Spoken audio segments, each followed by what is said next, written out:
Okay.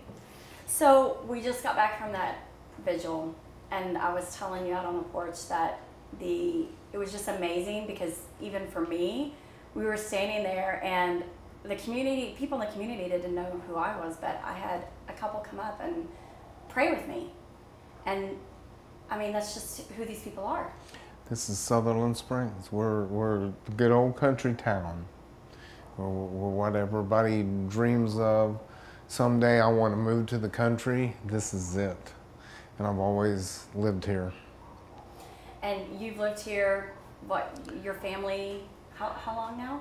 4 generations. My great-grandfather bought the place during the Depression. Back in the Depression, you had to have a stamp to buy an automobile. And they waited and waited and waited for the stamp. And they got the stamp, and my great-grandmother told the story that, oh, they were so proud to have the stamp.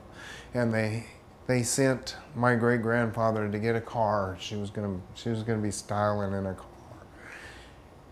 And he drove into town and came back with a pickup truck without a cab on it. He had traded the stamp for the brand new car for a pickup truck, and she was mad as could be. But he started a trade route between here and Seguin and kept this community going during the Depression, kept them supplied with goods and stuff, and it allowed him to make money and buy the property that I now own. And again, I grew up on a dairy just down the road. And everybody is like that here. Your buddy Mike. So we're in Mike's brewery in his house. He lives across the street from you. Yes. And how long has this friendship been going on? As long as I can remember, I've known Mike. We grew up together. I grew up in the dairy down the road. He grew up in a house that was right there when he was very young, and just right outside that door. And we've been childhood friends forever. And the kids have all grown up together? Kids grew up together, yes. And, you know, a lot of, like, your kids still live here, Mike's kids live here. People stay in this town. My daughter's building a house on our property now, and my second daughter's getting married very soon, and she wants to build a house on the property. My son and his wife haven't decided, but I'm sure sooner or later they will too. All my chickens are going to come home. I hope so, anyway. Well, and they were telling me they work in San Antonio. They make an hour's drive every day, but they choose to do that because they want to live here. Choose to do that because people don't understand when you can walk out your front door and you see the stars in the sky. And if you live in the city, there's too many lights for that. And the quiet in the neighborhood normally. Well, and so then that brings us to, of course, the obvious. People do that, choose to live here because they feel safe. And, you know, Sunday morning, that just shattered that for a lot of people in this one instance. So just tell us a little bit about how people are dealing with that. Well, the community's coming together. We just came from a vigil, and I don't. This was so tragic. There's 27 people were killed, and over 20 were injured. That's over half the congregation. We're talking small town, small congregation. I don't know how we're going to deal with it. The town will come together and we'll move on, but it hurts. It hurts. Children were killed, and that was.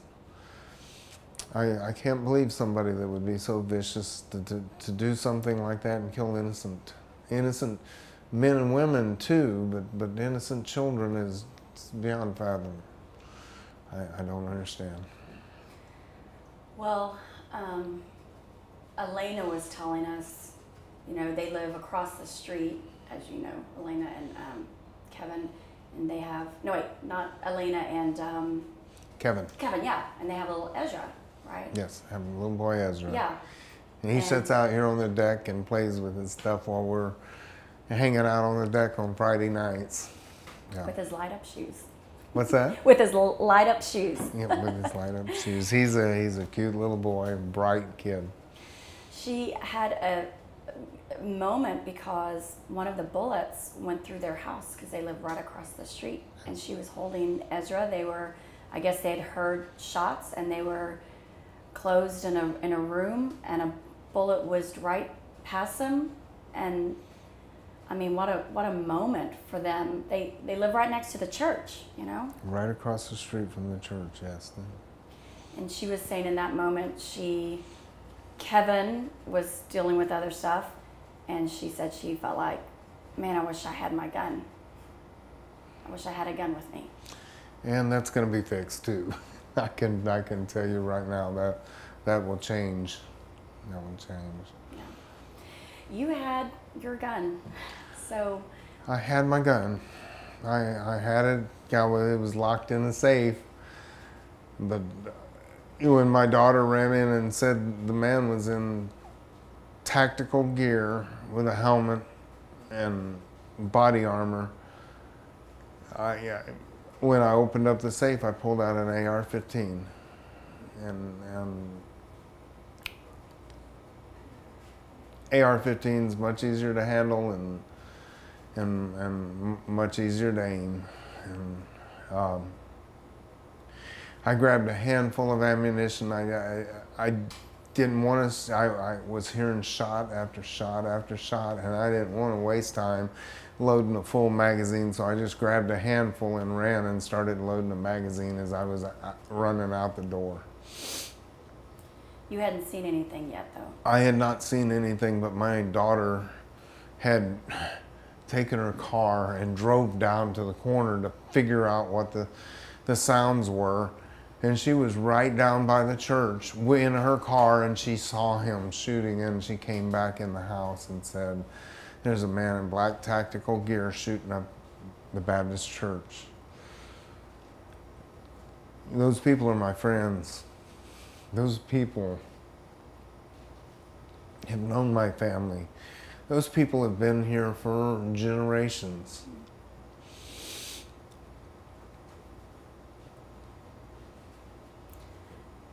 I kept hearing those shots, and I knew every shot might be representing another person getting hit by a bullet. And I didn't take time to put shoes on even. I ran out of the door, and I ran across the street. And as I approached the neighbor's house, I saw this gray SUV setting out front in the street with the engine running and the driver's side door open. And I still at that point was looking for someone and trying to survey a situation. I positioned myself behind a pickup truck, and as soon as I came up behind the pickup truck, it was a neighbor's truck. He came running from around the front of the SUV and turned to get in to the SUV. And when he turned to get in the SUV, I saw he had a pistol in one hand, and I saw a bulletproof vest, and I couldn't tell anything about him, the way he looked or anything else, as he had a helmet and a dark shield is all I could tell. He saw me, and we exchanged gunfire, and he got in his vehicle and he shot 2 rounds through the side window, and I saw very distinctively 2 rounds come through the window, and I shot through the window with my rifle, and the window collapsed down when I did, and I took another shot. And he drove off and turned down 539. And I looked to the left and I saw another man in a pickup truck. Yeah, I didn't know him or anything else, but he had been parked at the stop sign and saw the whole thing. I ran over and tapped on his window and I said, that man just shot up the Baptist church and we have to stop him. And he opened his door. It was a crazy thing to open the door for a man with a rifle that you just saw in a shootout. But he opened up his door and I got in and we gave chase. And he was driving very fast. And when he started, we couldn't even see the guy. He was already out of sight. But and we were passing cars and stuff, and we called 911. He called 911. And the first thing I did, because I had no idea how many rounds I started with, because I just grabbed a handful out of a box and stuck them in a magazine, and I thought, what if we catch him? And I dropped the magazine out and looked, and I had one round left in the magazine. Put it back in, and I knew at that point I had one in the chamber and one in the magazine. And I told 911, get there quick, we're going down 539. They said, where down 539? And about the time they asked that, we were at a crossroads where it turned toward Livernia. At this time, we had already regained a visual on it, and we could see him. And we told them where the crossroads were, and they said they were sending officers, and we were staying on the line. And we gave chase in total, they say it was 11 miles. And he started slowing down. He left the road, and it looked like he was going to come to a stop. And I reached over and I opened the door because I thought I was going to have to keep cover behind the door and get my rifle into position because I didn't know what was coming. And just as I started to open the door, he took off again. He hit a road sign. It collapsed over the SUV. He got back up on the road and ran about 100 yards more down and back in the bar ditch the other side. And it was kind of in a curve. And we pulled up onto the curve and we stopped. And at that point, I told the driver, get down behind the dash, just stay out of the firing line.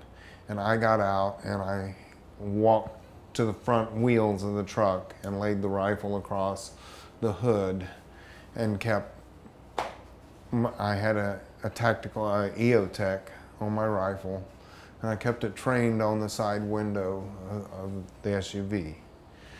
And I started yelling, get out of the truck, get out of the truck. And I probably called him a few names I shouldn't have been calling him, but I was a little angry at that moment. And I waited a few minutes, wondering how long it was going to take the law. And I didn't know exactly when they drove up, because the first thing I heard, guy was focused on the SUV and wasn't watching what was coming down the road. And I heard a PA system say, driver, get out of the truck with your hands up. And he said it a second time, and I laid the rifle on the hood, and I started to walk to the back of the truck with my hands in the air. And he said, not you. And he said it on the PA, he said, not you. And I'm like, fine. And I went back over and I grabbed my rifle and put it back over the hood of the truck. At that point, I realized there was only one car there, and I might still be of some sort of use. And apparently he thought I might be some sort of use also at that point. And waited there until about 5 or 6 more squad cars came. And when those cars came, I figured my usefulness in this was over. And I took my rifle down and I laid it on top of the toolbox behind the cab. And I started to walk back to the cars, and they came with the PA system again and said, get back, get back. we'll come get you. And they brought the cars down, a car down, so I could use it as we walked back and got backward away from the fire, the potential firing. And they tell me now, I hit him a couple of times, and they say that at some point he ended it himself. And that's the official autopsy, is he ended it himself. But I stopped his aggression and made him run. I turned his fight into flight.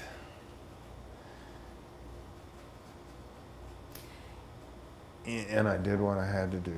And well, you know, our favorite saying is, the only way to stop a bad guy with a gun is a good guy with a gun. It's you, Stephen. And I'm going to tell you, I never, ever thought that I would be that guy. I never thought in Sutherland Springs, of all places, that that would ever be a possibility. But it was always in the shooting sports and stuff. I used to shoot at a local shooting league at Black Hawk Range, and it was a weekly shoot, and they would come up with creative things, hitting multiple targets and moving and things like that. And we'd do a competition shoot 1 week out of or 7 weeks in a row, and the 8th week we would all bring a potluck. They'd supply the barbecue and we'd supply the side dishes, and we'd have awards. And it was fun and it was exciting, and it turned into shooting with the kids. And you know, that was a really interesting story too, because we started shooting and we got qualified to be NRA instructors, and we started teaching the kids. And the range learned us that they gave us their secondary range. They learned that we were there every week with the kids, and they said, your kids shoot free. And they gave us their secondary range. And then week after week, our wives, we would get off church and we would go out, and the wives would shoot while the men were shooting with the kids. And then when us guys got through shooting with the kids, the wives would take the kids and they would go back and they would fix dinner for a Bible study, and it was the men's shooting league. And we did this week after week after week, and just the kids enjoyed it. It was a whole family. The range started sending people we didn't know. Said, take your kids down there and shoot with them. They'll train them. They'll train them. And we had several rules that the parents couldn't just drop their kids off and leave. We're not babysitting. And we had rules like we had one instructor for every youth on the line. And I used to tease and tell the parents, you know, I'm gonna, if your child gets dangerous in any way, he or she will be set down and dismissed for the day. My 3 kids were NRA distinguished experts with a pistol through the NRA plan by the time they were 8 years old. I mean, the training that you received, the training your kids have gone through, I mean, that played a part in how you reacted on Sunday. It had to. It had to. It was crazy because it got, you know, here in South Texas, it gets quite hot. The kids started saying it was too hot to do it. So we stopped for the summer. The range called us back and said, you know, we call y'all our church group. And we like y'all being there because when y'all are there, they clean up the language in the range, and more families come out. And we didn't never know that they had a name for us, but we were their church group. And we were instructing kids that we met that were brought out by the range and said, well, we got a family that said, well, where can my kid do this? Well, right here. And the range let us shoot there for free because of what we were doing. Well, it's a testament to your faith too. And I know that you said that you're a spiritual man and faith is important to you. I saw it at the vigil.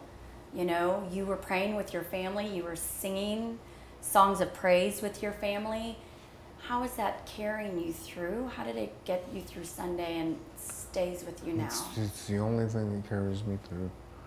Your faith. I am a very blessed man. And my Lord has blessed me more than you can imagine. I have all three of them, well, two of my kids are married now. One of them is engaged. My job's almost done. As a parent, all their spouses and prospective spouses are excellent people. And again, my chickens are coming home. They're coming back to Sutherland Springs. You're the church family at the range.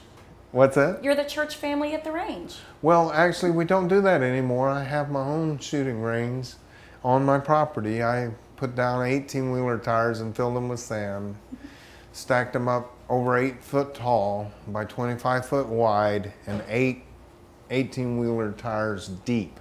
And that's my backstop. And it's my own personal range. And the same people that meet here on Fridays go out to my property, and we kind of have a rule. If you shoot targets, you can get them out of I have a container that's waterproof. You shoot targets, you replace targets. You clean up your brass and keep the range clean.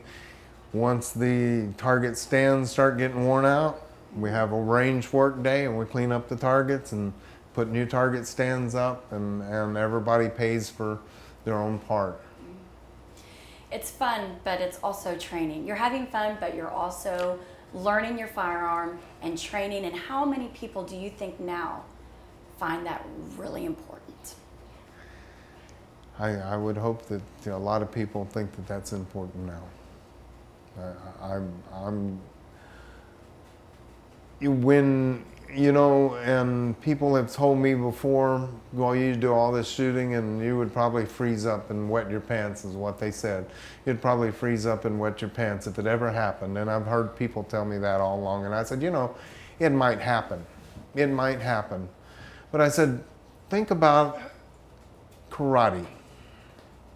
Each belt advancement that you do, you're doing on a floor, not sparring with anyone else. You're doing those moves to practice those moves. And those moves what you're doing is training your subconscious mind.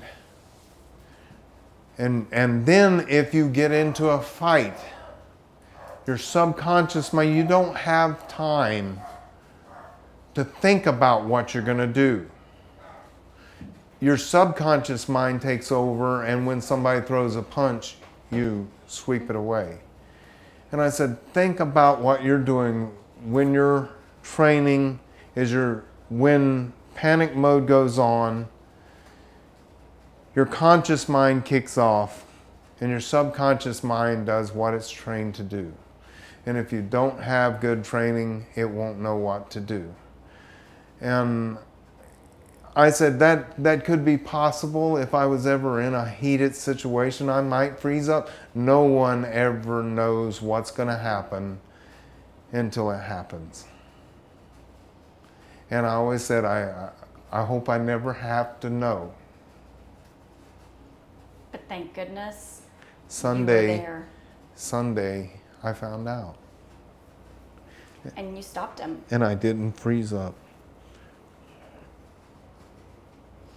I know your community thinks you're a hero. I know law enforcement has given you praise for what you've done.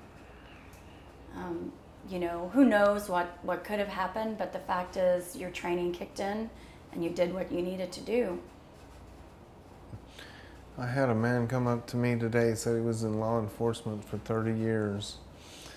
And he said, I reacted like a law officer would have reacted. And that was a compliment to me, but that was a compliment. And what people need to know is us people that aren't law enforcement, the NRA members, law enforcement aren't afraid of our guns. They're not afraid of our that became evident when I put that rifle down on the hood of the truck and started walking back, and he said, "Not you." Okay, fine. I didn't want him to perceive me as a threat, and he did not. He knew who I was at that point. He knew who I was, and he knew that I had chased the guy there. You were following the rules. You were the law-abiding citizen following the rules. They weren't, you're right, they weren't worried about you. You know, you mentioned, you know, NRA members. You know, we're so proud that you're a former NRA instructor. And, you know, we're just honored that you're part of this organization. And just tell us how you feel about that. I mean, how the NRA has been a part of your life. I've been a member for a very long time. I love the magazines. I like to read the, I like to read the armed response, or, you know, talking about people using their firearms to, and I never thought that I would be even considered for armed response, you know, but yet here I am. And, you know, you said to us when we were miking you up, it's really nice to have you guys here, somebody who's on our side. Because I know there's a lot of media here, and I know it's been tough because you've turned down a lot of interviews from a lot of mainstream media. I turned down a lot of interviews, and I was told by my lawyer, because I did grab a lawyer, and it was, I don't really need one, but nowadays, he was a family member. He called me up. He said, you know, I'm just going to do this for you. Let me be there. He wasn't worried about you guys. He wasn't worried about you guys. He was worried about everybody else in the media and what they might try to demonize me or something, say that I wasn't something that I am, you know, try to portray me as some redneck bubba that, you know. They like to do that. They like to label NRA members, don't they? They like to do that, and I don't like to talk to them. And I chose who I spoke to very cautiously. So if they see an interview about what happened from another source like NRATV, what are you hoping they glean from that? I saw an interview on CNN, somebody, and he actually was, you know, I know the guy, and all his facts were incorrect, and I thought, again, there's CNN, it's got it wrong. Where did they get the facts from? Well, they couldn't get the facts from me. And so they went to someone else. They're going to hold on to whatever. And they got their facts wrong. I've had, I mean, the BBC just asked me right out, and Katie Kirk, they wanted to interview me out here for tomorrow.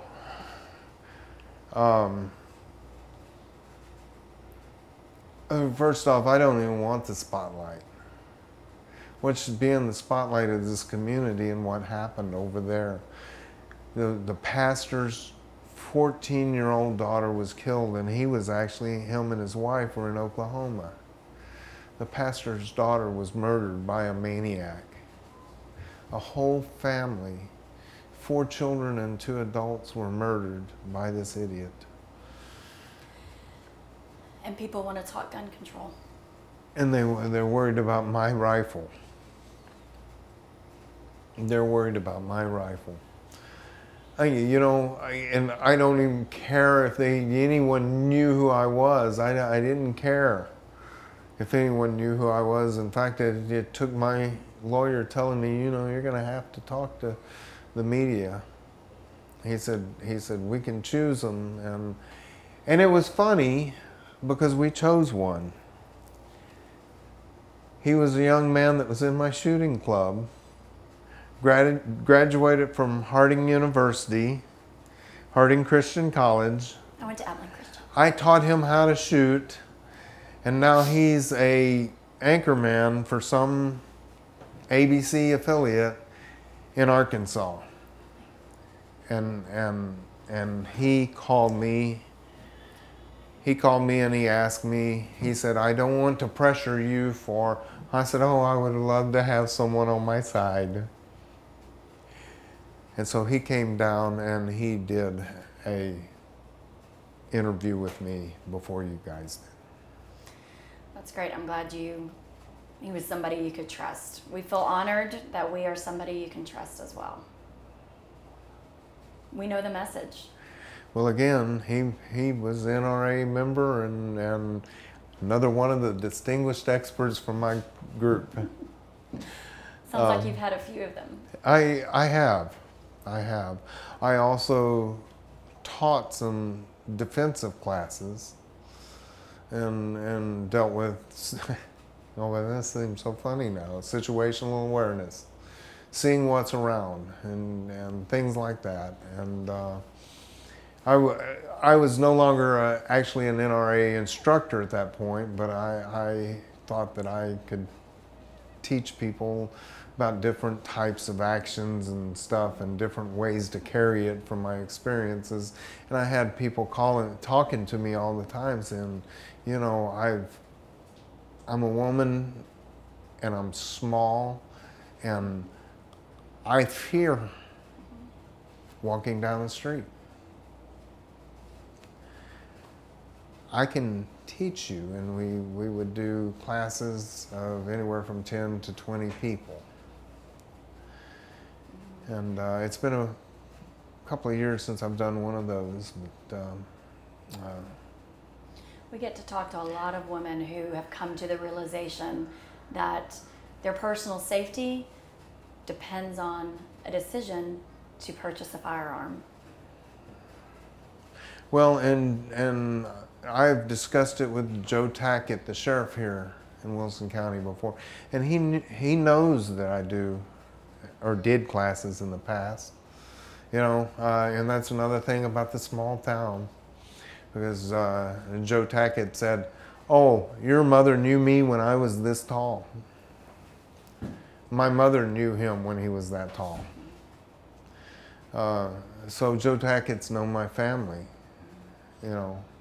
and I know who he is, and in small town, anything goes wrong or something, I have personal connection to the community, in which when my kids were growing up, they couldn't get away from with anything. Anything they did wrong, someone in the town saw them do that, and I knew it before they got home. I love that too about this community.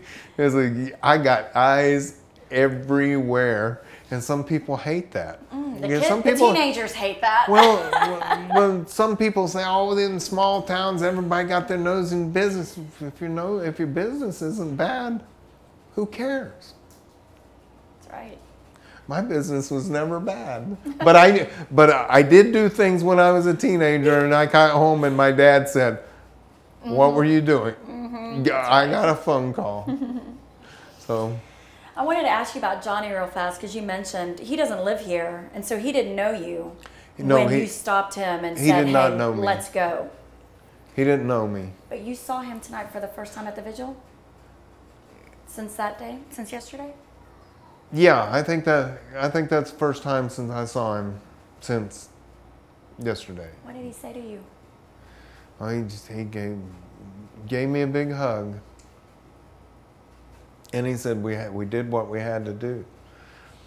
And I said, absolutely, brother. It's funny how a situation like this can get someone to call you brother. Brings people together. And it was amazing. Like I say, he just let me in his truck, and we were on the run. But he saw the whole thing go down, right? He saw it. Kevin saw the whole like there were people in the community that saw this happen. It happened in Fred and Kathleen are the neighbors that live right outside this door in the next house over, and it went down in their yard. Fred's been a friend of mine for a very long time also. And he saw the whole thing happen through his window.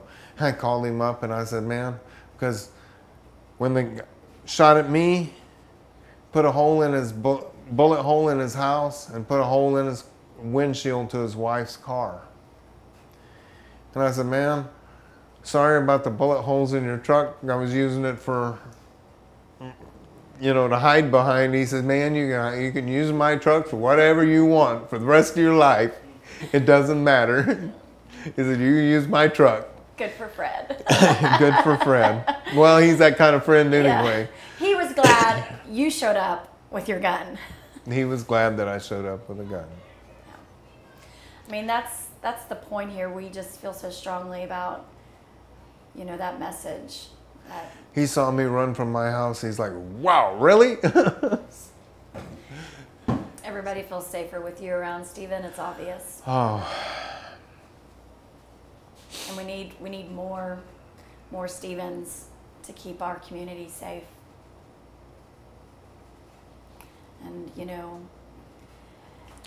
how do we spread that word? How do we spread the word that this is imperative for people to understand? Well, in today's world, you try to spread that word and you're some sort of radical or something, and wait for the cops.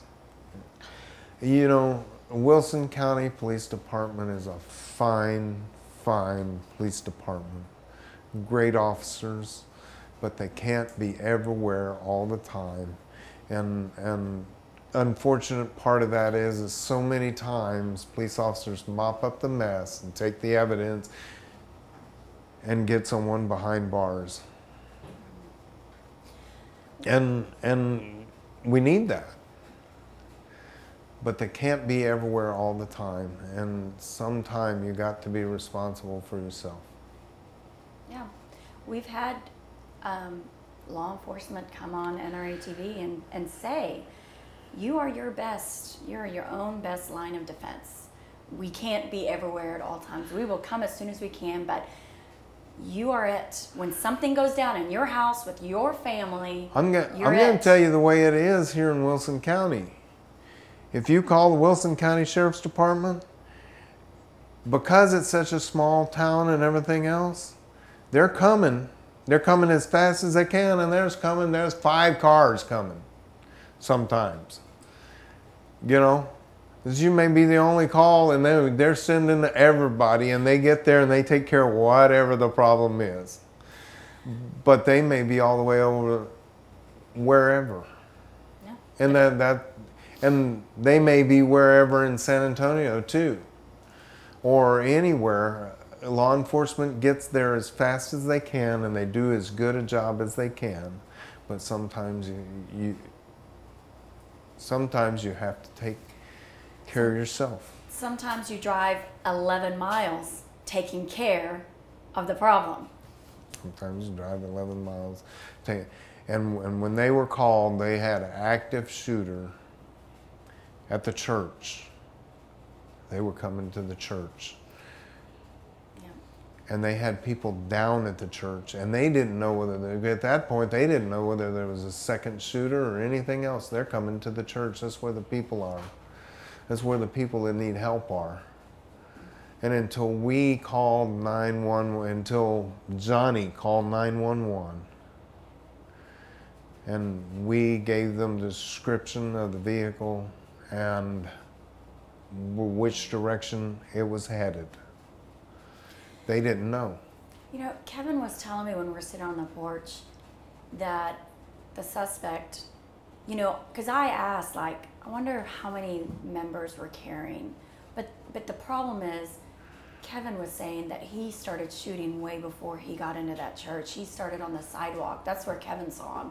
He started shooting while he was on the sidewalk and continued shooting as he walked into the church, which, so everybody was already, you know, that just, he knew what he was doing, you know, and was trying to catch everybody off guard. And it's just, it's just sad, and I'm so thankful Kevin saw. I'm so glad Rachel came in and told you. And no, it was actually Stephanie that came. Stephanie. Rachel was working on her house. Oh, okay. I met a lot of family tonight. Oh, I have a beautiful family. You Rachel and her husband are building a house on our property. Stephanie was at my home washing. She was actually washing dishes, and heard all that from the kitchen. And yes, Stephanie's the one that alerted me. People carry in this town, right? I mean, people love their guns here. I know that. Yeah. Like, well, you mentioned it in your shooting range. You said at church after, you know, everybody came, and it was a family thing. It was a family affair. And it was a family thing, and it got to where kids from our church found out my daughter's shot. Which, by the way, they had a problem dating for a while. Because they saw me shoot, and then they saw her. My Stephanie's 16th birthday, we had a big party on our property. And one of the local ladies owned some horses. She brought out 9 horses for the city kids, because we went to church in town, to ride the horses, gentle horses. We had a bonfire that was about 40 feet high by about 50 feet wide for her 16th birthday. We had a trailer with hay. This is the country thing. Had a trailer with hay, and their friends played music. So we had a hay ride. And the next morning, we set up the shooting range for all the kids to shoot.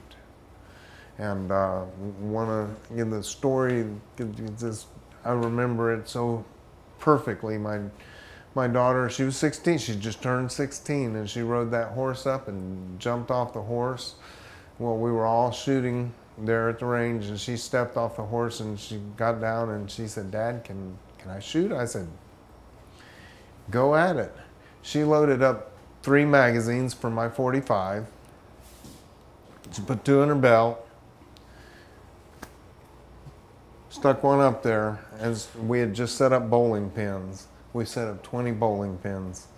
She had 3 magazines, 7 rounds apiece. She had 21 rounds, and she started going across and knocking off bowling pins, and came all the way, changing magazines, and I taught them to pull the magazine, drop one, and before the last round was fired, so they wouldn't have to rechamber, because that was part of the competition that we used to do in the games that we used to play. And she missed one of the bowling pins. But she had 21 rounds, 20 bowling pins. She cleaned it up with the last round. And one of the guys, and then she turned, swung up on the horse, and started to ride off. And the guy says, "You can't go after you did that." She says, "Sure I can, I'm done." And she kicked the horse and ran. He looked at me and said, "She always shoot like that?" I said, "No, she missed one."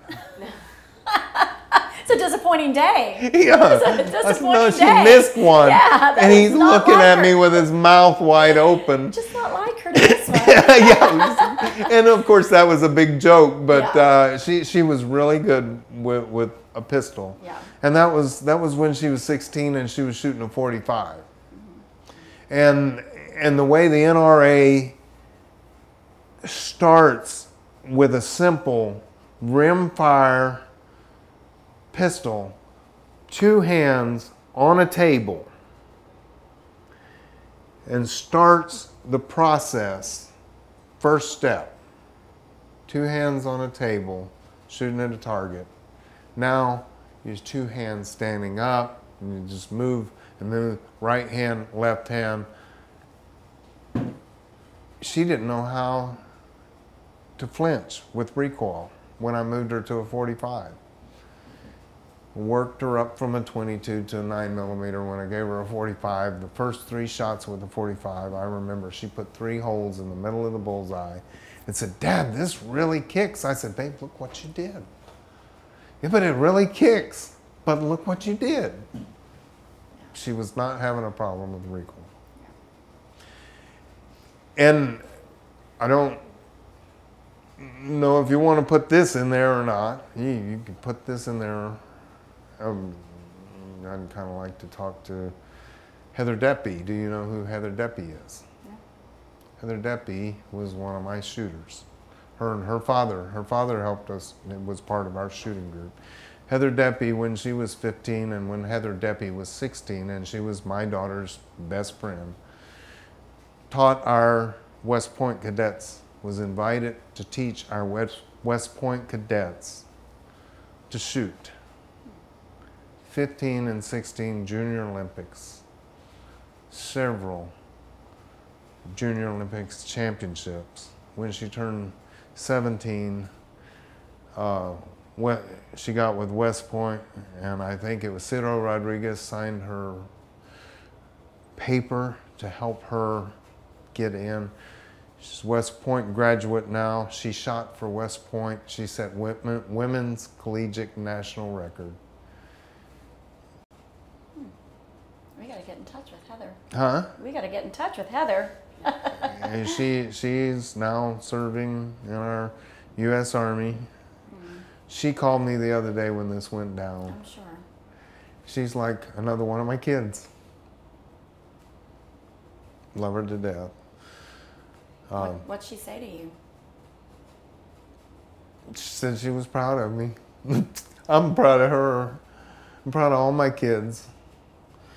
I'm supposed to be the one proud of them. I am, and I am. I'm proud of both my daughters. I'm proud of my son. They're you know, it's funny when a parent can honestly sit back and look at their children and say, I know they're my kids, but I actually like them too.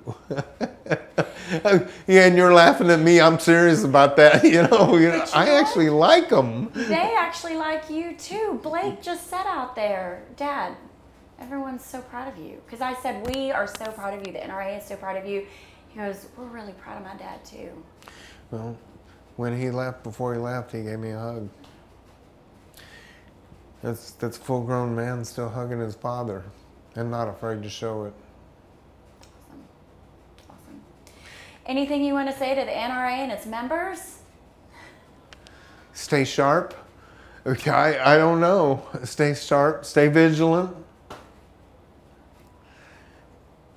And you never know, and never.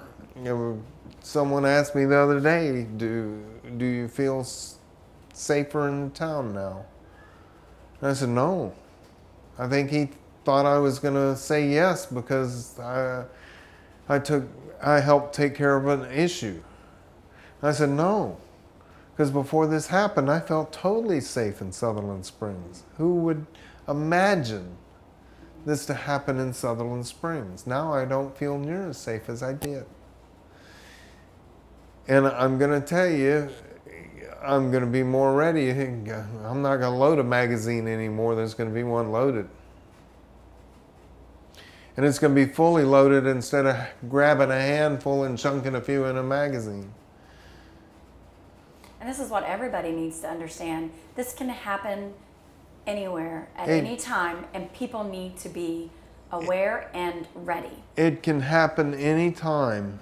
And I was lucky that I didn't have to use more than what I did. I had 2 rounds left in the magazine.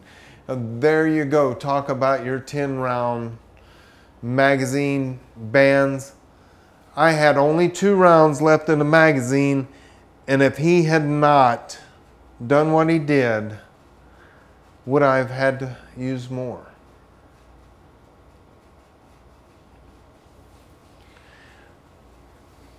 There's a lot to learn from this, and this country needs to open their eyes. Yep, they think that having gun legislation and stricter gun control is going to solve what happened. Oh, you don't need any more than 10 rounds. Oh, really? Are you sure? I didn't this time. But I could have. I was down to 2 and didn't know the future. The next time I'll have a full magazine, and it'll be over 10 rounds. Good guy with a gun, Stephen.